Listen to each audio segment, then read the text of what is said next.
ఆ సంకల్పం చాలా గొప్పది. నాకు దత్తుడి తర్వాత దత్తాత్రేయ స్వామి మొదటి అవతారం శ్రీపాద శ్రీవల్లభ స్వామి అవతారం. అది 10 సంవత్సరాల క్రితం దాని కంటిన్యూషన్ ఆగిపోయింది. మన సంకల్పం గట్టిగా ఉంటే అది ఎలా నిరూపణ అవుతుంది అనే దానికి సాక్షాత్కారం మళ్ళీ మానసీయ ప్రసాద్ గారు శ్రీపాద శ్రీవల్లభ చరితామృతం ఆయన నిర్మాతగా తీయడానికి సంకల్పించుకొని దాన్ని నాకు కాల్ చేయడం జరిగింది. ఎందుకంటే మీరైతే అది బాగా చేస్తారని నాకు ఫోన్ చేస్తే వెంటనే నేను దాన్ని అంగీకరించడం, అది కొన్ని ఎపిసోడ్స్ తీసాం. దాని కంటిన్యూషన్ కూడా ఇంకా మేము మళ్ళీ రేపు 20వ తేదీ నుంచి మొదలు పెడుతున్నాం.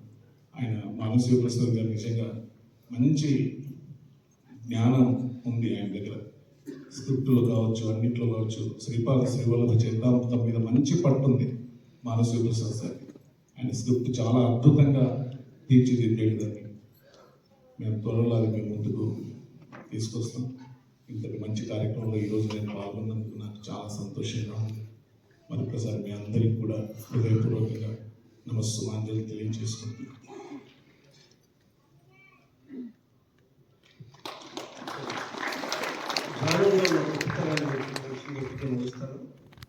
సాయంత్రం నుంచి నాకు తీవ్రమైన ఆస్తమా అయినట్టుంది. ఎంత ఇబ్బందిగా ఉందో శరీరంలో ఇబ్బందిగా ఉంది. 9:30 లోపల వచ్చి కూర్చున్నాను. జనంలో కూర్చుంటే తగ్గేలా తగ్గిపోయిందో తెలియదు, ఆస్తమా తగ్గిపోయిందో తెలియదు. ఎక్కడికో వెళ్ళిపోయాను నేను. ఇప్పుడు ఎంత ఫ్రీగా హ్యాపీగా మాట్లాడగలుగుతున్నాను. అది ధ్యానం యొక్క గొప్పతనం. ఇది ధ్యానం యొక్క మహిమ. ఎటువంటి జబ్బులైనా మన ఆత్మశక్తితో తగ్గించుకోవచ్చు అనేది సుభాష్ పత్రిజీ గారు ఏ ఒక్క గురువు నిరూపించేంతగా పరమాత్మకంగా నిరూపించి మనకు చూపించారు. ఆ మహా అనంత చైతన్యం వారు ఏ లోకాల్లో ఉన్నా కూడా మనందరికీ పంచడం వల్లనే ఇప్పటికి 4వ సంవత్సరం నడుస్తున్నాడు. వారు వెళ్ళిపోయి మరింత మరింత మరింత పిరమిడ్ స్పిరిచువల్ సొసైటీ ఇంతింతై వటులింతై అనే భావనను ఎదుర్కొన్నట్టుగా ఎన్నో పిరమిడ్ నిర్మాణాలు జరుగుతున్నాయి. మరెన్నో శాకాహార ర్యాలీ జరుగుతున్నాయి. మరెన్నో జూమ్ క్లాసులు జరుగుతున్నాయి. ఇలాంటి అద్భుతమైనటువంటి వేదికల్లో ఎన్నో ధ్యాన కార్యక్రమాలు జరుగుతున్నాయి. పిరమిడ్ స్పిరిచువల్ సొసైటీస్ మూవ్మెంట్ యొక్క ఆధ్యాత్మిక ప్రగతి ఈరోజు అమెరికా అంతా కూడా అద్భుతంగా వెలువరిస్తుంది. డల్లాస్ నగరంలో 180-180 పిరమిడ్ నిర్మాణం జరగబోతోంది. ఈ సంవత్సరం మధ్యలోంచి 45 ఎకరాల్లో వాళ్ళు నిర్మిస్తున్నారు ఆ పిరమిడ్ ధ్యాన మందిరాన్ని. వారు అమెరికాలో ధ్యాన ప్రచారం జరిగిందంటే ఈ ప్రపంచమంతా కూడా ధ్యానం అందినట్లే అన్నారు. అదేవిధంగా జరగబోతుంది. బ్రహ్మర్షి తమ పత్రిజీకి జై. ఈరోజు 3 గంటల అఖండ ధ్యానంతో నిజంగానే ఈ అర్ధరాత్రి లింగోద్భవ సమయంలో మనందరి ధ్యానం మనందరి హృదయాల్లో అత్యంత ఆనందాన్ని వెలిగించింది. ఈ కార్యక్రమానికి హాజరైన వారందరూ తండ్రిలే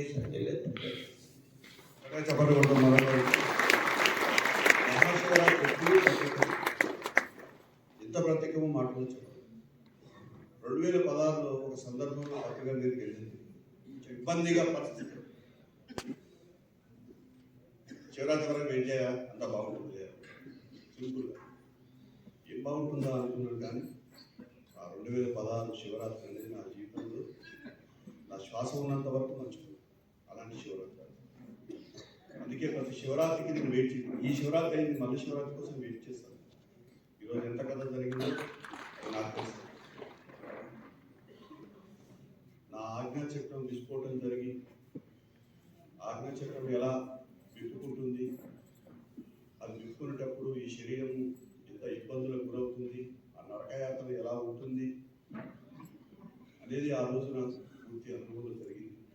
ఆ తర్వాత నా ఆధ్యాత్మిక ప్రయాణం కథే మారింది. కాబట్టి ప్రతి సంవత్సరం మీరే కాదు, చాలామంది ఇంకా ఈ పిరమిడ్ మొత్తం నిండుగా ఉండాలి. ఏమైనా ఉండాలి వస్తారు. ఈ సంవత్సరం మహాక్షేత్రంలో మహేశ్వర మహాపిరమిడ్ క్షేత్రంలో పెద్ద అయస్కాంతం తయారైంది. ఆకర్షణ పెరిగింది. ఇప్పటివరకు ఈ క్షేత్రంలో ధ్యానం లేదు. ఇక ముందు ధ్యానం 2-3 సంవత్సరాల తర్వాత శివరాత్రి కోసం మీరు ముందే రిజర్వేషన్ లాగా బుక్ చేసుకోవాల్సిన పరిస్థితులు వస్తున్నాయి. గ్యారెంటీ రాష్ట్రం అకామిడేషన్ అయితే మీరు వాళ్ళ నివాసంలో ఉన్నారు. ఈ చేతుల్లో కాబట్టి వాళ్ళని మేము ఏం చేయలేదు, వద్దు అని చెప్పలేదు. ఎందుకంటే వాళ్ళ నివాసం ఉంది, కాంపౌండ్ వాళ్ళకి రావాల్సింది కాబట్టి వాళ్ళకి మేము అకామిడేట్ చేయాల్సింది. కాబట్టి అలాంటి ఎప్పుడో చెప్పారు మంత్రి గారు, అది కళ్ళ ముందర కనబడుతుంది. మీరు తెలుసో తెలియదు, లాస్ట్ ఇయర్ అంతా ఉందా పెద్ద గొడవ అది పౌర్ణమి వచ్చింది, అందరూ అకామిడేట్ 10,000 మంది ఉన్నారు, ఎంతమంది పడతారు ఇంట్లో? ఇట్లా అనుకో 3-4 మంది కూర్చోబెట్టినట్టు బయట వాళ్ళంతా గొడవ. ఆ రోజు అనుభవంలోకి వచ్చింది ఎలా ఉండబోతుంది ఆ ముందు.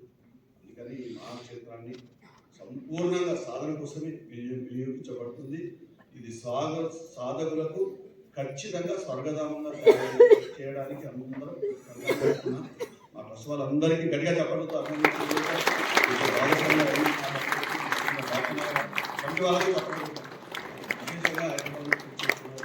Thank you.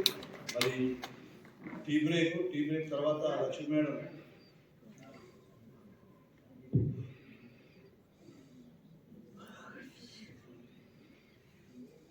ఎలా ఉంది 3 గంటల ధ్యానం? బాగుంది కదా? శివరాత్రి రోజున మరి ఇంకా తెల్లవారలేదు కదా, టైం ఉంది. ఏం చేద్దాం?